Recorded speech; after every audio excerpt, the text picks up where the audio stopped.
The periodic table is extremely dense in information, so it's worthwhile to walk through the different components.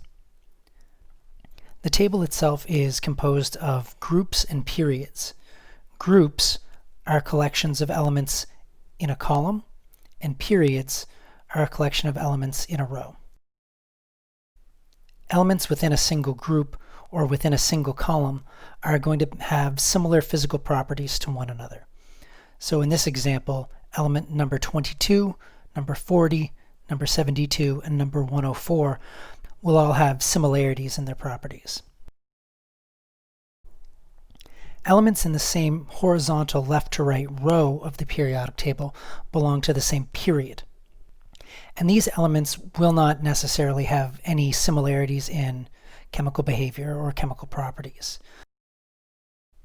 In addition to the general structure of the periodic table having groups and periods, the layout of the elements within the periodic table has some meaning as well, and there are different classifications of different types of elements. There are a couple of general categories of elements. The elements that I've circled represent what are known as metalloids. These elements have some properties similar to metals and some similar to nonmetals. They're an in-between grouping.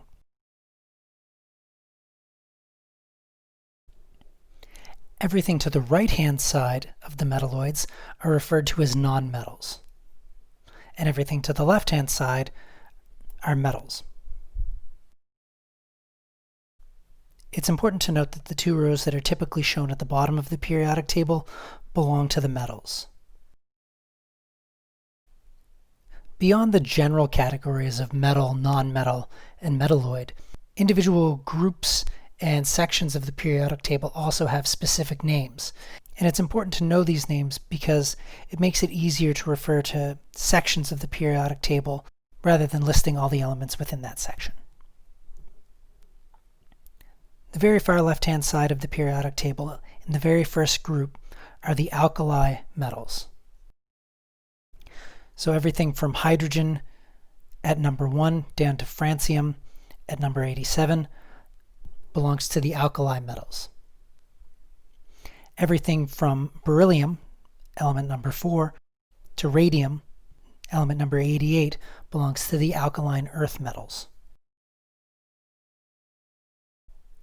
Everything in the section from scandium, number 21, to zinc, number 30, and down belongs to the transition metals. If you look at the bottom of the periodic table, the two rows that have been separated, these are the lanthanides from number 58 to number 71, and the actinides, number 90 to number 103. The reason why these two rows of elements have been pulled out of the main part of the periodic table is going to be made clear when you learn about electronic structure. When we look at the nonmetals, there are two primary named groups that you should remember, and these are the noble gases, everything from number 2, helium, to number 86, radon. The other group that you should know are the halogens, from number 9 to number 85, fluorine to astatine. There are two other groups that you may wish to know the names of, although you'll certainly never be tested on them, and they are the chalcogens and the pnictogens. Chalcogens are the oxygen group, number 8 to number 116, and the pnictogens are the nitrogen group, number 7 to number 83.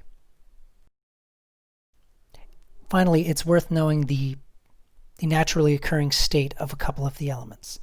The vast majority of the elements in their natural state are solids, but a handful are liquids and a handful are gases. So liquids at normal standard atmospheric conditions and room temperature are mercury and bromine. And gases at room temperature and normal atmospheric conditions are nitrogen, oxygen, fluorine, chlorine, and all of the noble gases.